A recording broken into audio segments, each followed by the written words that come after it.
Good evening dear students. R Kumar chemistry classes में आप सभी का वेलकम। बच्चों, आज की अपनी जो क्लास रहेगी वो 11th क्लास में जो एटॉमिक स्ट्रक्चर चैप्टर है अपन उसका डिस्कशन करने वाले हैं। इससे पहले की जो प्रीवियस क्लास थी उसके अंदर अपन ने रेडॉक्स को कंप्लीट कर लिया है। तो आज का अपना जो फाइनल चैप्टर रहेगा वो रहेगा परमाणु संरचना। परमाणु संरचना, और परमाणु संरचना में सबसे पहले हम इंपॉर्टेंट टॉपिकों के बारे में डिस्कशन करेंगे। तो फाइनली आज का अपना टॉपिक रहेगा क्वांटम नंबर। क्वांटम नंबर जैसे बोलते हैं क्वांटम संख्याएं। क्वांटम संख्याएं सबसे ज्यादा इंपॉर्टेंट टॉपिक है और सबसे ज्यादा क्वेश्चन बेटा यहीं से आते हैं। तो हमें सीखना एक्चुअली में क्वांटम संख्या क्या होती है। तो बच्चों, आपको याद रखना है कि किसी परमाणु में इलेक्ट्रॉन की स्थिति और ऊर्जा का पता लगाने के लिए जिन संख्याओं का उपयोग किया जाता है उसे क्वांटम संख्याएं कहते हैं। मैंने बोला किसी परमाणु में इलेक्ट्रॉन की स्थिति और ऊर्जा का पता लगाने के लिए जिन संख्याओं का यूज करते हैं उसे कहते हैं क्वांटम संख्याएं। जनरली 4 प्रकार की क्वांटम संख्याएं होती है। एक अपने प्रिंसिपल क्वांटम नंबर होता है, एक अपने एजीमुथल क्वांटम नंबर होता है, एक अपने मैग्नेटिक होता है, एक अपने स्पिन होता है। तो इसको पढ़ते हैं अपन, है ना। तो मैंने बोला किसी परमाणु में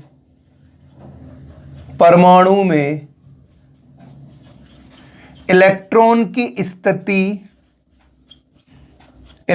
की स्थिति तथा ऊर्जा का पता लगाने के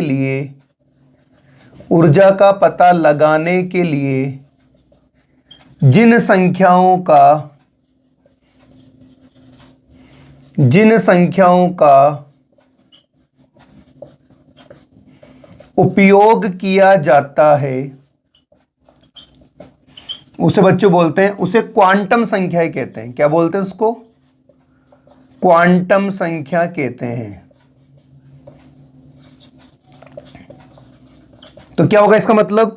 इसका मतलब होगा कि इलेक्ट्रॉन की पोजीशन, क्या उसकी पोजीशन है और उसकी एनर्जी का डिस्कशन करने के लिए मोस्टली हम क्वांटम संख्या यूज करते हैं। आगे देखो, यह 4 प्रकार की होती है।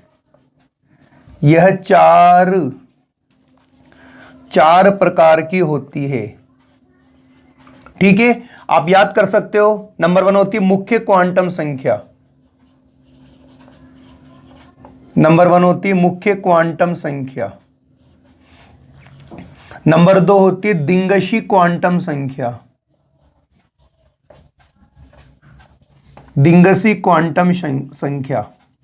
बच्चों, नंबर 3 की बात करते हैं। नंबर 3 होती चुंबकीय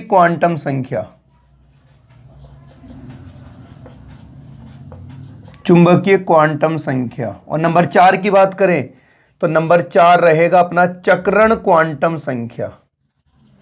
बहुत इजी टॉपिक है, आप बहुत कम समय में बहुत अच्छे से याद कर सकते हो। इसमें सिर्फ ट्रिक से आपको याद करना पड़ेगा एक्चुअली में क्वांटम संख्याओं के मान कैसे निकालते हैं, ठीक है।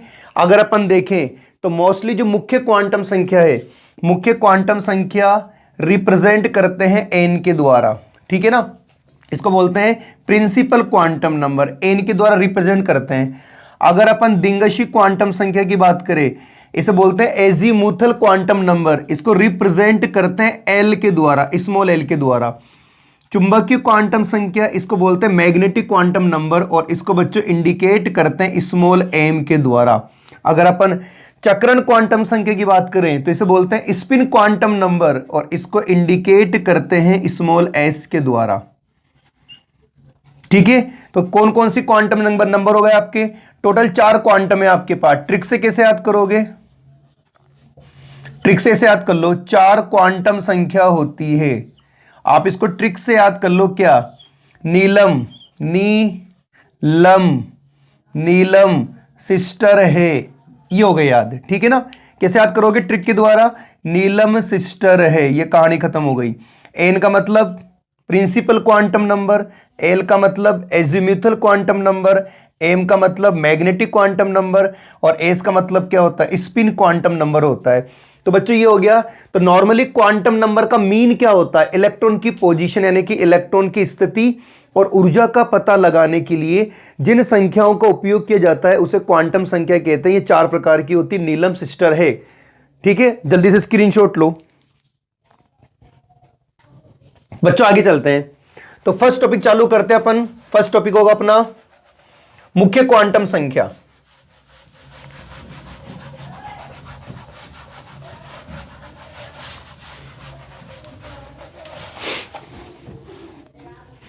तो बच्चों फर्स्ट टॉपिक है अपना principal quantum number. Principal quantum number बोले तो मुख्य क्वांटम संख्या।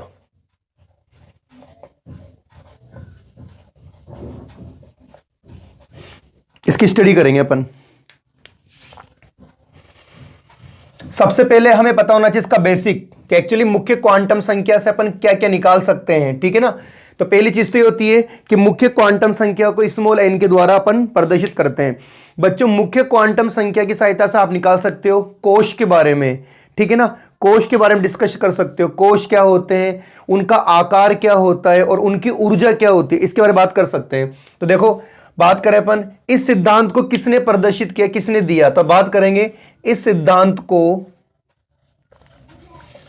सिद्धांत को बोर ने दिया। पहली बात किसने दिया, बोर ने दिया। दूसरी इंपॉर्टेंट बात, इस सिद्धांत की सहायता से क्या निकालेंगे अपन, कोश। इस सिद्धांत की सहायता से, इस सिद्धांत की सहायता से कोश है ना, और कक्षा है ना, और आकार और ऊर्जा का पता लगाया जाता है। ऊर्जा का पता लगाया जाता है।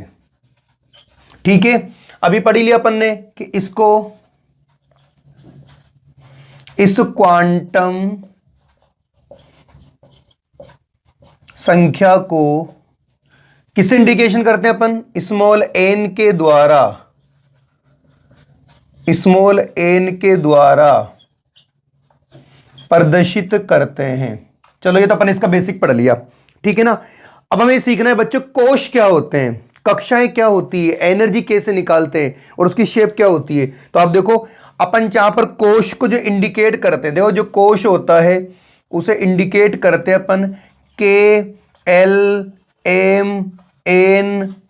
और P, और इनका मान जो होता है, इनके लिए हमेशा याद रखना n का मान होता है 1, कभी 0 नहीं होगा। ठीक है ना, 1 2 3 4 5 और 6 ये इनका मान होता है। अब इसको कैसे निकालेंगे अपन एक डायग्राम बनाते हैं, डायग्राम सीखते। देखो ये रहा न्यूक्लियस, जैसे अपना ये न्यूक्लियस है, ये न्यूक्लियस है।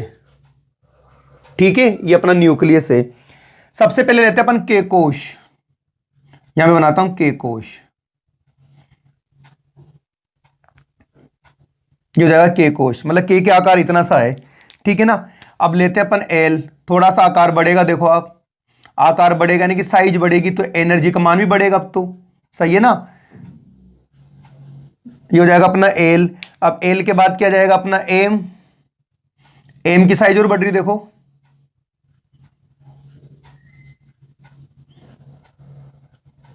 ये हो गया एम। एम के बाद क्या लेते हैं अपन, लेते हैं एन, देखो एन की साइज और बढ़ रही, देखो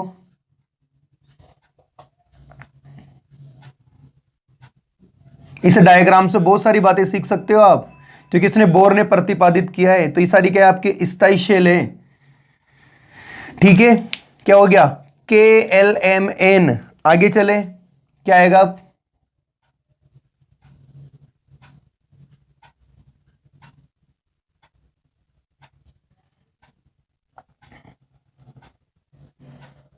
O, और लास्ट वाली बात करें तो बेटा लास्ट वाला होता है P। ये हो गया आपके शेल, इन्हें बोलते हैं शेल यानी कक्षा, या फिर बोलते हैं ऑर्बिट, जिन्हें बोर ने प्रतिपादित किया। ये डायग्राम हो गया अपना। ठीक है, तो बेटा ये तो बीच वाला तो न्यूक्लियस है, और अपन जानते हैं न्यूक्लियस के चार, एक परमाणु में क्या होता है, न्यूक्लियस होता है, उसके चारों तरफ लगातार इलेक्ट्रॉन क्या होता है, चक्कर लगाता है। ठीक है, तो अगर अपन कक्षा की बात करें तो ये तो हो जाएगा अपना के, ये क्या हो जाएगा, इसकी बात करें ये हो जाएगा एल, इसकी बात करें ये हो जाएगा एम, इसकी बात करें ये हो जाएगा एन, इसकी बात करें ये हो जाएगा ओ, और इसकी बात करें ये हो जाएगा पी। इन्हें क्या बोलते हैं बच्चों, इन्हें बोलते हैं शेल। आप शेल बोल सकते हो, इन्हें आप ऑर्बिट बोल सकते हो, कक्षा, और आप चाहें तो इनको बोल सकते हो एनर्जी लेवल। ये क्या है, एनर्जी लेवल को रिप्रेजेंट करते हैं। तो अपन ये बातें वापस दोबारा पढ़ेंगे जब अपन बोर का सिद्धांत पढ़ेंगे। ठीक है, अब आप देखो इसका मतलब ये हो रहा, अच्छा इनके लिए एन का मान क्या होगा, ये हो जाएगा फर्स्ट सेल, एन का मान 1 हो जाएगा, एल के लिए एन का मान 2 हो जाएगा, एम के लिए एन का मान 3 हो जाएगा, यहाँ एन का मान 4 हो जाएगा, यहाँ एन का मान 5 हो जाएगा, और मोस्टली यहाँ पर एन का मान 6 हो जाएगा। जैसे जैसे अपन न्यूक्लियस से आगे जा रहे हैं वैसे वैसे क्या हो रहा है, नंबर 1 बात, आकार बढ़ रही है, दिख रहा होगा आपको, देखो साइज बढ़ रही है ना, और आकार बढ़ने के साथ ही क्या हो रहा है, देखो आकार बढ़ेगी, आकार बढ़ने के साथ ही क्या होगा, इनकी एनर्जी का मान ही बढ़ेगा। तो बोर के द्वारा क्या करा है, यहाँ पे एनर्जी का मान निकाल सकते हैं। देखो अपन जानते हैं कि यहां पर जो इलेक्ट्रॉन लगातार गति कर रहा है, लगातार मोशन कर रहा है, अगर अपन उसको एनर्जी देते हैं तो वो अपने इस स्टेट से लेके किसी और स्टेट में जा सकता है। तो यहां पर अपन ऊर्जा का मान ज्ञात सकते हैं। ठीक है ना, तो देखो सबसे पहले क्या होगा, सबसे पहले निकालते हैं अपन, देखो कोश क्या है अपन निकालते हैं आकार का बढ़ता हुआ क्रम। सबसे पहले लिखता हूं मैं आकार का बढ़ता हुआ क्रम, क्योंकि यहां से बहुत सारे क्वेश्चन निकलते हैं। आकार का बढ़ता हुआ क्रम, बताओ किसका आकार सबसे ज्यादा होगा, के का आकार सबसे छोटा होगा, एल का आकार बड़ा होगा, उससे बड़ा होगा एम का आकार, उससे बड़ा होगा एन का, और लास्ट में क्या होगा ओ, और लास्ट में जाएगा पी। चलो दूसरी कहानी सुने, यहां पे दूसरी कहानी होगी ऊर्जा का बढ़ता हुआ क्रम। ऊर्जा का बढ़ता हुआ क्रम, अपन जानते हैं इसका आकार सबसे बड़ा है, तो यहां पर इसकी एनर्जी का मान सबसे ज्यादा होगा। तो सेम ये रहेगा के एल एम एन ओ और पी, ये कहानी हो गई। बच्चों यहां पर चूंकि इस क्वांटम को बोर ने इंडिकेट किया, तो अपन क्या करते हैं, परमाणु से, जैसे नाभिक के न्यूक्लियस से जो लास्ट इलेक्ट्रॉन है उसके बीच के रेडियस का मान भी अपन निकाल सकते हैं। तो यहां पर रेडियस का मान निकालने के लिए देखो त्रिज्या की गणना कैसे करते हैं, त्रिज्या, बोर कक्ष की त्रिज्या की गणना मैं लिख देता हूं, बोर कक्ष की त्रिज्या की गणना करने का सूत्र।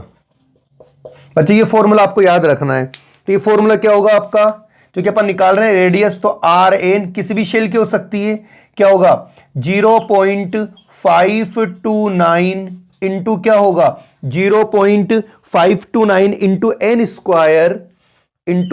Square upon z. ये किस में निकलता है, एंगस्ट्रॉम में निकलता है। किस में निकलता है, एंगस्ट्रॉम में निकलता है। और अपन जानते हैं क्या, 1 एंगस्ट्रॉम इज इक्वल टू 10 की पावर माइनस का 10 क्या होता है, मीटर। ठीक है ना, अब इधर सुन लो, जेड क्या है यहां पे, जेड बराबर होते हैं परमाणु क्रमांक। क्या है बच्चों, परमाणु क्रमांक। और एन बराबर क्या है, कोश की संख्या, किस कोश में प्रेजेंट है। क्योंकि अगर अपन यहां पे इलेक्ट्रॉन को एनर्जी देते हैं, तो अपन जानते हैं जब इलेक्ट्रॉन को एनर्जी दिया जाता है तो नॉर्मली वो क्या होता है, एक्साइटेड होता है, और अपनी ग्राउंड स्टेट को छोड़कर कहां चल जाता है, एक्साइटेड स्टेट में। लेकिन एक्साइटेड स्टेट में कितनी देर तक रुकेगा, मात्र 10 की पावर माइनस 8 सेकेंड। ध्यान रखना, जैसे ये इलेक्ट्रॉन से, यहां से इलेक्ट्रॉन को आपने एनर्जी दी, इलेक्ट्रॉन यहां चल गया, तो यहां पर कितनी देर रुकेगा, मात्र 10 की पावर माइनस 8 सेकेंड। उसके बाद क्या करता है, वापस वो अपनी ग्राउंड स्टेट में वापस आ जाता है। ठीक है ना, तो यहां पर अपन एनर्जी का मान भी निकाल सकते हैं। तो बोर कक्ष के लिए क्या लिख देता हूं मैं, बोर कक्ष की अगर आपको ऊर्जा ज्ञात करना है, ऊर्जा ज्ञात करना, तो बेटा बोर कक्ष की ऊर्जा ज्ञात करने का फॉर्मूला होगा E n minus 13.6 into z square upon n square, z square upon n square electrovolt. ये बेटा इलेक्ट्रोवोल्ट में आती है, रहेगा याद आपको। जनरली इन दोनों फॉर्मूले को अपन को याद नहीं करना, केवल प्रैक्टिस करनी है। जब अपन बोर का प्रिंसिपल पढ़ेंगे, बोर पढ़ेंगे, रदरफोर्ड पढ़ेंगे, उस समय ये फॉर्मूला में डेरिवेशन कराऊंगा आपको एक्चुअली में फॉर्मूला आया कैसे। तो ठीक है, दोबारा डिस्कशन करते हैं। प्रिंसिपल क्वांटम नंबर क्या होता है, इस सिद्धांत को बोर ने दिया। इस सिद्धांत की सहायता से कोश, कक्षा, आकार और उनकी ऊर्जा का पता लगा सकते हैं। इसको स्मॉल n के द्वारा प्रदर्शित करते हैं, ठीक है ना। और किसी भी कक्षक में अधिकतम इलेक्ट्रॉन निकालने का फॉर्मूला क्या होता है, 2n स्क्वायर होता है। आगे बात समझ में। तो नॉर्मली KLMNO, जैसे जैसे अपन न्यूक्लियस से आगे जा रहे हैं वैसे वैसे क्या हो रहा है, एक तो साइज बढ़ रही है, और अपन जानते हैं साइज बढ़ने के साथ ही एनर्जी बढ़ती है। इसलिए क्या होता है, इलेक्ट्रॉन इन स्थायी गोलाकार कक्षाओं में चक्कर लगा रहा है। आपको ध्यान रखना है, इलेक्ट्रॉन क्या होता है, न्यूक्लियस के चारों तरफ स्थायी गोलाकार कक्षाओं में चक्कर लगाता है।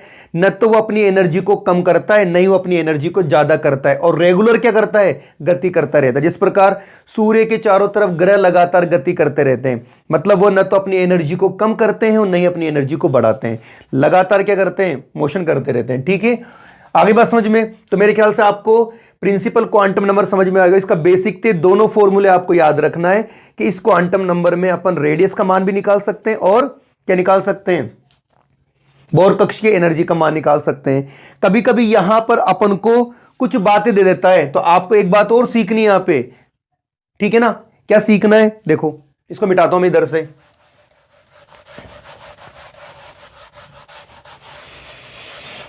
देखो अपन सीखते हैं, अगर मोस्टली एन का मान 1 होता है तो आप इसको बोलोगे ग्राउंड स्टेट। याद रखना, इसको क्या बोलते हैं, फर्स्ट को बोलते हैं ग्राउंड स्टेट, कि जीरो तो होगा ही नहीं। अब अगर एन का मान 2 है तो बेटा इसको बोलेंगे फर्स्ट एक्साइटेड स्टेट, यानी कि प्रथम उत्तेजित अवस्था। अगर एन का मान 3 आ जाए तो ध्यान रखना सेकंड एक्साइटेड स्टेट। कभी कभी क्या होता है, बच्चा कंफ्यूज हो जाता है, वो पूछता है कि इलेक्ट्रॉन की फर्स्ट एक्साइटेड स्टेट के लिए है ना, बोर कक्ष की रेडियस का मान निकालो, तो फर्स्ट मान लेता है इनका मान, जबकि एक्चुअली में फर्स्ट एक्साइटेड स्टेट का मतलब क्या होता है, 2 होता है। इलेक्ट्रॉन यहां होता है ग्राउंड स्टेट, और एनर्जी मिलने के बाद वो कहीं पर भी जा सकता है। ठीक है, अपन ने उसको कितनी एनर्जी है। मेरे ख्याल से बोर कक्ष के बारे में आपको पता लग गया होगा। बोर कक्ष के बारे में और इंटरेस्टिंग बातें पढ़ेंगे इसके नेक्स्ट टॉपिक के बारे में। ठीक है, जल्दी से स्क्रीनशॉट ले लो। चलते बच्चों, आपको तो यहां पर बेटा एक बात और सीखनी है। ये जो क्वांटम संख्या होती है ना, ध्यान रखना, मैं लिख देता हूं यहां पे नोट लगा के, यह क्वांटम संख्या चुंबकीय क्षेत्र की अनुपस्थिति में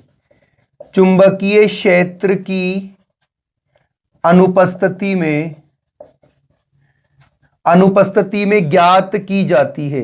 रहेगा याद, ये मोस्ट इंपोर्टेंट लाइन है, ज्ञात की जाती है। मैं इसको मेंशन कर देता हूं। तो बेटा ये जो क्वांटम संख्या है वो क्या करती है, जल्दी से बताओ। यह क्वांटम संख्या चुंबकीय क्षेत्र की अनुपस्थिति में ज्ञात की जाती है। ठीक है ना। तो बच्चों ये अपना पहला पॉइंट हो गया। चलो आगे, अब सेकंड पॉइंट, आप इसका स्क्रीनशॉट ले लो। आगे चलते हैं और बात करते हैं नेक्स्ट क्वांटम नंबर। तो बेटा अपना जो नेक्स्ट क्वांटम नंबर है वो है दिंगशी क्वांटम संख्या। तो दिंगशी क्वांटम संख्या क्या होती है, उसको किससे रिप्रेजेंट करते हैं, उसके बारे में अपन डिस्कशन करने वाले हैं। बेटा अगर अपन दिंगशी क्वांटम संख्या की बात करें तो दिंगशी क्वांटम संख्या को रिप्रेजेंट करते हैं स्मॉल एल के द्वारा। पहली चीज ये हमें जानकारी देती है उपकोष के बारे में। जनरली उपकोष क्या होते हैं वो सारे अपन पढ़ने वाले हैं यहाँ पे, ठीक है ना। उपकोष क्या होते हैं और उपकोष का मान कैसे निकालते हैं, और किसी उपकोष में अधिकतम इलेक्ट्रॉनों की संख्या कैसे ज्ञात की जाती है, उन सब का अपन डिस्कशन यहाँ करते हैं। चलो अगली क्वांटम संख्या अपनी एजीम्यूथल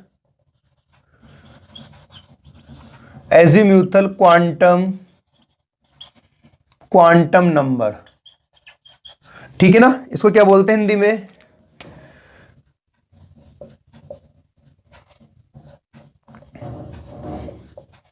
दिंगशी क्वांटम संख्या। सबसे पहले पढ़ते अपन इसका बेसिक। ठीक है, इस क्वांटम संख्या को जो डिस्कशन किया होगा सोमरफील्ड ने, है ना। तो हम बोल सकते हैं इस क्वांटम संख्या को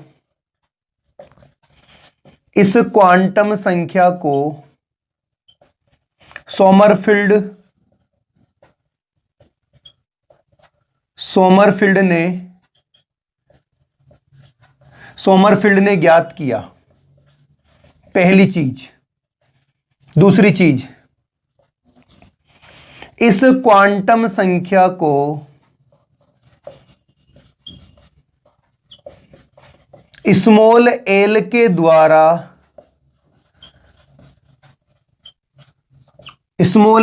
द्वारा प्रदर्शित करते हैं। ठीक है, बताई दी मैंने आपको। तीसरी बात, इस क्वांटम संख्या की सहायता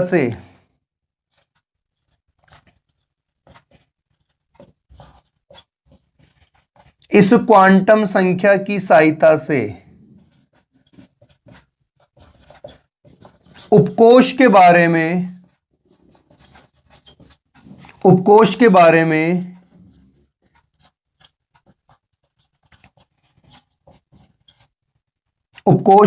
में जानकारी प्राप्त होती है। किसके बारे में प्राप्त होती है? उपकोष के बारे में जानकारी प्राप्त होती है। ठीक है, अब सवाल ये उपकोष क्या होते हैं, ठीक है ना। अगर अपन उपकोष की बात करें, सबशेल की बात करते हैं, तो बच्चों यहां पर जो उपकोष होते हैं, ठीक है, वो क्या क्या हो सकता है? एस हो सकता है, पी हो सकता है, डी हो सकता है। थोड़ा छोटा लिख देता हूं मैं, ठीक है ना। कौन कौन से हो सकते हैं? एस, पी, डी और एफ। इन चार की अपन स्टडी करेंगे, लेकिन आगे भी हो सकते हैं। क्या क्या हो सकते हैं? जी हो सकता है, एच हो सकता है। ठीक है, यहां पर पता है एस का मतलब होता है शार्प, पी का मतलब होता है प्रिंसिपल, डी का मतलब क्या होता है? डिफ्यूज, और एफ का मतलब होता है फंडामेंटल। ठीक है बेटा, ये अपने उपकोष हैं।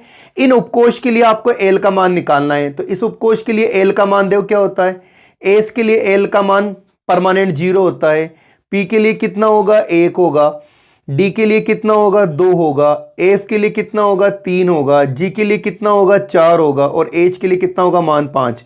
तो बेटा ये वैल्यू आपको याद करना है। एस सब शेल के लिए दिंगशी क्वांटम नंबर का मान मैंने लिख दिया। ठीक है, आगे मेरे ख्याल से बात समझ में आ गई होगी आप लोगों को। ठीक है ना, जैसे फॉर एग्जांपल मैंने लिखा यहां पे, मैंने लिखा 1s 2s 3s 4s 2p 3p 4p 3d 4d 5d 6d 4f 5f, ठीक है, 4f 5f, और लिख सकते हो आप 4g, है ना, 5h, कुछ भी लिख सकते हो यहाँ पे। लेकिन बच्चों आपको एक चीज और सीखना है पे। देखो बात कर रहे हैं अपन दिंगशी क्वांटम नंबर, यानी कि बात कर रहे हैं अपन एल की बात कर रहे हैं। तो एल के बेटा 3 केस होते हैं। केस नंबर 1, ठीक है ना, इसके 3 केस आपको पढ़ना है। कितने केस पढ़ोगे? इसके 3 केस पढ़ोगे। पहला केस होता है कि ऑलवेज, हमेशा याद रखना, एन का मान हमेशा ज्यादा होता है एल से। अगर ऐसा होता है तो वो उपकोष कैसा होगा? वो उपकोष होगा संभव। क्या होगा? संभव होगा। दूसरा केस, यदि एन का मान कम है एल से और एन का मान एल के बराबर है, अगर ये दोनों कंडीशन फॉलो हो रही है, तो आप ध्यान रखना ऐसा सबशेल जो होगा वो जाएगा आपका असंभव। यानी कि कहानी क्या निकल रही है? कहानी निकल रही है कि ऑलवेज मुख्य क्वांटम संख्या का मान दिंगशी क्वांटम संख्या से ज्यादा होगा। न तो कम हो सकता है, नहीं बराबर हो सकता है। अगर कम हो जाता है या फिर बराबर हो जाता है तो दैट मीन्स वो क्या होता है? वो आपका ऑर्बिटल या सबशेल क्या होता है? संभव नहीं होता है। ठीक है, चलो पढ़ते हैं केस। यहां पर अपन एन का मान निकालेंगे, फिर अपन एल का मान निकालेंगे, फिर अपन पॉसिबिलिटी देखेंगे कि एक्चुअली में ये संभव है या असंभव है। ठीक है, चलो एन का मान क्या होगा? अपन जानते हैं एन का मान तो ये रहा, देखो ये रहा एन का मान 1, यहां पर 2 आ जाएगा, यहां पर 3, यहां पर 4, यहां पर 2, यहां पर 3, यहां पर 4, यहां पर 3, यहां पर 4 आ रहा लिखना। ऐसे बच्चों एन का मान निकाल लेते हैं। ठीक है ना, क्लियर दिख रहा है? ये रहा एन का मान, क्वेश्चंस के अंदर ही होता है। ठीक है, चलो अब निकालते हैं अपन एल का मान। तो आप देखो एस के लिए एल का मान कितना होगा 0, एस के लिए कितना होगा 0, एस के लिए कितना होगा 0, एस के लिए कितना होगा 0। पी की बात करें 1, पी के लिए कितना होता है 1, पी के लिए कितना होगा 1, डी के लिए कितना होगा 2, डी के लिए कितना होगा 2, डी के लिए 2, डी के लिए 2, एफ के लिए कितना 3, एफ के लिए 3, जी के लिए कितना होगा 4 और एच के लिए कितना होगा 5। दिख गया आप लोगों का। अब आप यहां पे देखो, यहां पर क्या लग रहा है, एन का मान ज्यादा है एल से, सही है। यहां पर भी एन का मान एल से ज्यादा, एन का मान एल से ज्यादा, एन का मान एल से ज्यादा। इन्हें सारी पॉसिबिलिटी देखते जाओ आप, देखो हर जगह क्या हो रहा है, एन का मान ज्यादा हो रहा है बच्चों एल से। दिख रहा है आपको, यानी कि प्रिंसिपल क्वांटम नंबर का मान ज्यादा है एजीम्यूथल क्वांटम नंबर से, जो हमेशा होना चाहिए। लेकिन लास्ट के 2 केस देख लो आप, यहां पर एन का मान एल के बराबर है दोनों ही जगह पर। अगर ऐसा केस अपने पास आ जाता है तो अपन ने बात करिए, ऐसे केस कैसे होते हैं आपके, ये होते हैं आपके असंभव, ठीक है। और ये केस कैसा हो जाएगा आपका संभव। तो इसका मतलब क्या होता है, एन और एल के मान से अपन इजी वे में क्या कर सकते हैं, संभव और असंभव कक्षकों को भी अलग अलग कर सकते हैं। बताओ सही है गलत है। अगर मेरे को एन का मान और एल का मान निकालना आता है तो मोस्टली मैं क्या कर सकता हूं, इन दोनों यानी कि आपके पॉसिबल ऑर्बिटल्स और इम्पॉसिबल जो ऑर्बिटल्स होते हैं उनको मैं अलग अलग कर सकता हूं। एक बार आप इसका स्क्रीनशॉट लो। बच्चों आगे चलते हैं। तो मेरे ख्याल से आपको एन और एल का मान निकालना आ गया। कुछ और अच्छे क्वेश्चंस पढ़ते हैं यहाँ पे, जिससे आपके कॉन्सेप्ट क्लियर हो जाए। देखो यहां पर याद रखना उपकोष निकालने का फॉर्मूला, उपकोष निकालने का सूत्र। अगर आपके पास एन का मान दिया है या फिर एल का मान आपके पास दिया है तो आप उपकोष निकाल सकते हो। बच्चों उपकोष निकालने का फॉर्मूला होगा 12+1। क्या होगा 12+1, यहां से निकाल सकते हो, ठीक है ना। इस फॉर्मूले का आप यूज करके जनरली उपकोष का मान निकाल सकते हो, कितने उपकोष होंगे, ठीक है। जैसे फॉर एग्जांपल अपन बात करते हैं, जैसे अगर एल का मान यहां पर 0 लिख दो, कंडीशन लिखता हूं ना, यदि एल का मान अगर 0 रखूंगा तो अपन जानते एस होता है, आप रख के देख लो कितना आएगा। अगर एल का मान आप 0 रख रहे हो, रखो देखे 2 × 0 प्लस का 1 तो बराबर क्या आएगा 1, एक उपकोष आ गया ना उपकोष। तो जब एल का मान 1 होता है तो उपकोष क्या होता है आपका एस सबशेल होता है। बताओ सही है गलत है, ये हो गया। चलो अगर मोस्टली अपन एल का मान यहां पर 1 रख देते हैं तो रखो आप 2 × 1 + 1 कितने हो गए 3 हो गए आपके पास। यानी कि जब एल का मान 1 होता है, जब एल का मान 1 होता है तो बच्चों क्या होगा, अपने पास आएगा पी सबशेल। और पी सबशेल में कितने होते हैं ऑर्बिटल 3 होते हैं। यानी कि अगर अपन देखें तो 1 2, एस में तो ओनली 1 होगा, ठीक है ना, 1 2 और ये 3 हो जाएगा। अगर अपन इनका नाम देखें तो ये होता है अपना px, ये हो जाएगा अपना py और बच्चों ये हो जाएगा अपना pz। आगे बात समझ में। चलो थोड़ा आगे चलते हैं।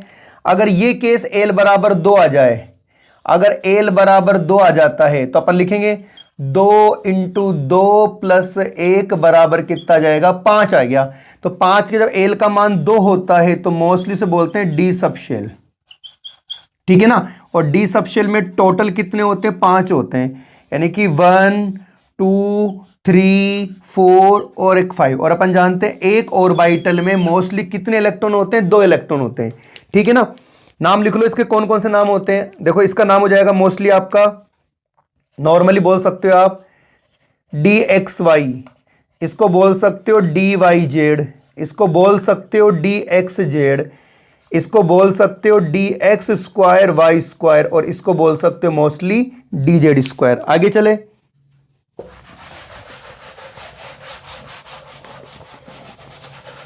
अगर अपन मोस्टली यहां पे एल का मान 3 रख देते हैं, ठीक है। अगर यहां पर अपन एल का मान जनरली 3 रख देते हैं तो देखो क्या होगा, एल का मान अगर 3 रख दे तो क्या होगा 2 × 3 + 1 = कितना हो जाएगा आपके पास 7 हो जाएगा, ठीक है ना। चलो 7 आ गए, यानी कि 7 जब एल का मान 3 होता है तो क्या होता है एफ सबशेल होता है। कितने होंगे टोटल 1 2 3 4 5 6 और 7 हो गए 7 टोटल, चलो 7 हो गए। आगे चलते हैं साहब, कौन कौन से ये होते हैं इनका पता होना चाहिए। जैसे अपन इसको बोल सकते हैं एफ एक्स, अंदर क्या बचा वाई स्क्वायर जेड स्क्वायर। इसकी बात करें, इसको ले लो आप एफ वाई, अब अंदर क्या बचेगा एक्स स्क्वायर जेड स्क्वायर, ठीक है ना। आगे चले और इसकी बात करें, इसको एफ जेड ले लो, अंदर क्या बचेगा एक्स स्क्वायर वाई स्क्वायर। इसकी बात करें ये हो जाएगा आपका एफ एक्स वाई जेड। इसकी बात करें ये हो जाएगा f x cube y cube और ये हो जाएगा जेड क्यूब। बताओ हो जाएगा याद। ये बच्चा अपन ने सब शेल निकाला और अपन जानते हैं सब शेल में इलेक्ट्रॉन निकाल सकते हैं। तो किसी उपकोष में देखो, उपकोष में अधिकतम इलेक्ट्रॉन, उपकोष में अधिकतम इलेक्ट्रॉन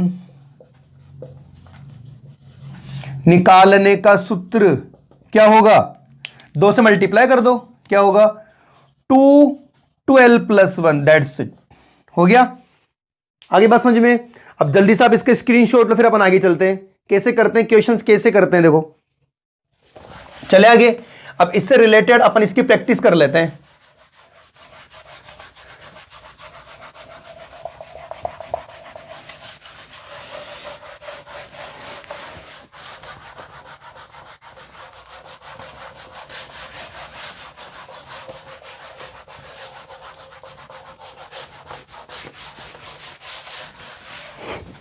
फॉर एग्जाम्पल जैसे ये रहा आपका एस, ये रहा पी डी एफ जी और एच, ये आ गए आपके सब शेल।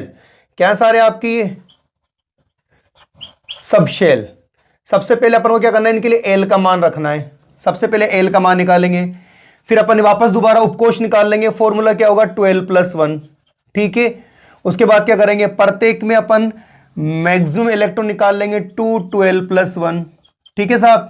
चलो करो कैलकुलेशन।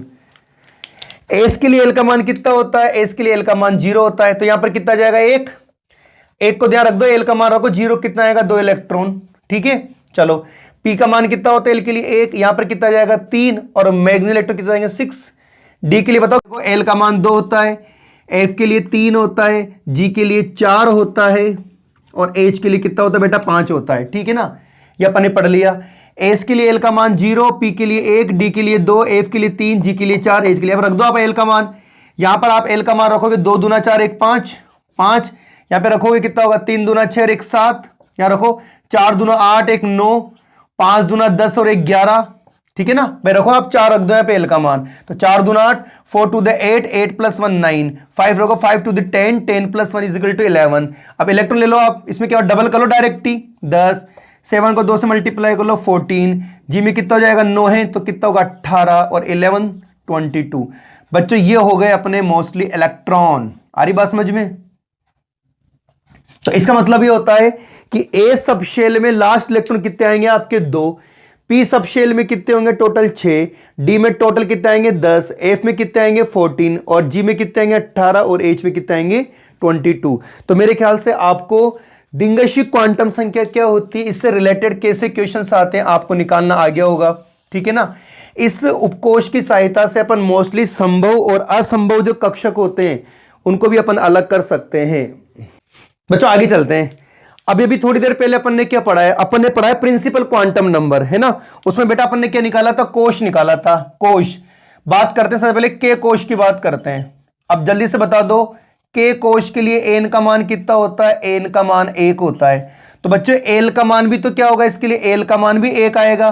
वो कौन सा होगा आपके, एल का मान 1 होगा, वो होगा 0, ठीक है ना। क्योंकि एन का मान तो एल के बराबर आ ही नहीं सकता, तो क्या बोल सकते हो आप, यहां बनेगा आपका 1। देखो 1 तो ही आ गया और एल का मान जब 0 होता है तो क्या बोलते हैं 1 है। चलो एल कोश के लिए निकालो।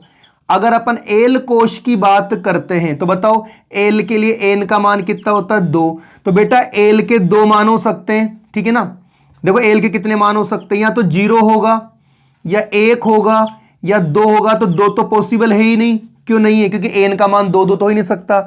अगर 0 होगा तो उसको बोलेंगे एस और 1 होगा तो उसको बोलेंगे पी, ठीक है ना। तो यहां पर क्या बनेगा 2 तो ये रहा, तो ये बन जाएगा 2s, 2 और p क्या हो जाएगा 2p, है ना, ये तो पॉसिबल होगा ही नहीं। चलो तीसरा KL, एम की बात करते हैं तो एम कोश के लिए जल्दी से बताओ बेटा एन का मान कितना होगा 3। तो बेटा एल के कितने मान हो सकते हैं, या तो 0 होगा या 1 होगा या 2 होगा। गलती से आप 3 ले लेते हो तो ये तो पॉसिबल ही नहीं है ना, क्योंकि अपन ने अभी थोड़ी देर पहले पढ़ा है कि एन का मान एल के मान के बराबर नहीं होता है। ठीक है, तो ये क्या होगा आपका एस, ये हो जाएगा पी, ये हो जाएगा डी। ठीक है ना, तो 3s यहां पर क्या होगा पॉसिबल 3s यहां पर आएगा 3p और यहां पर क्या आ जाएगा 3d। सही है बात। चलो एम कोश हो गया, KLM। अब लेते हैं एन, जल्दी से बताओ एन कोश के लिए एन का मान कितना होता है, एन का मान 4। तो बेटा एल के कितने मान यहां पर आ सकते हैं, तो देखो एल का मान या तो आएगा 0 या आएगा 1 या आएगा 2 या आएगा 3 के एल का मान 4 आएगा, क्या पॉसिबल नहीं है। 0 होगा तो एस, 1 होगा तो P, 2 होगा तो D और 3 होगा तो F। मेरी क्या बात समझ आ रही होगी आपको। ठीक है, बताओ क्या होगा, यहां पर तो जाएगा 4s, देखो 4 तो ये रहा, s ये जाएगा 4P, 4D और 4F। मेरे ख्याल से आपको निकालना आ गया होगा। तो इस प्रकार अपन आसानी से निकाल सकते हैं। एक और चीज, दिंगशिक क्वांटम संख्या की सहायता से अपन उपकोशों की आकृति निकाल सकते हैं। ध्यान रखना, अपन क्या कर सकते हैं, यहां पर आकृति भी कैलकुलेट कर सकते हैं। आकृति बोले तो जैसे एस की बात करें, एस की आकृति कैसी होगी, एस की आकृति होगी गोलाकार। कैसी होगी, ये सब चीज पढ़ने वाले हैं अपन, है ना। अगर अपन पी की बात करते हैं तो पी की होती डमलाकार। सही है। अगर अपन डी की बात करते हैं, इसकी होती है डबल डंबल, यानी कि दोहरी डंबलाकार। और अगर अपन एफ की बात करते हैं तो बच्चों इसकी आकृति होती जटिल आकृति। मेरे ख्याल से आपको ये क्वांटम संख्या समझ में आ गई होगी। बच्चों आज अपन ने डिस्कशन किया है केवल मुख्य क्वांटम संख्या और दिंगशिक क्वांटम संख्या, जो आपके नीट एग्जाम के लिए, IIT एग्जाम के लिए बहुत इंपॉर्टेंट है। आप अच्छे से इनका डिस्कशन कर लेना। कोई भी चीज आपको समझ में नहीं आती है तो आप कमेंट सेक्शन मुझे बता देना। नेक्स्ट वीडियो में अपन उस क्वेश्चन को डिस्कशन कर लेंगे। और अगर आपको वीडियो अच्छा लगे तो उसको शेयर जरूर करें। और कोई new student R Kumar chemistry channel में पहली बार आए तो चैनल को सब्सक्राइब जरूर करें। Thank you so much.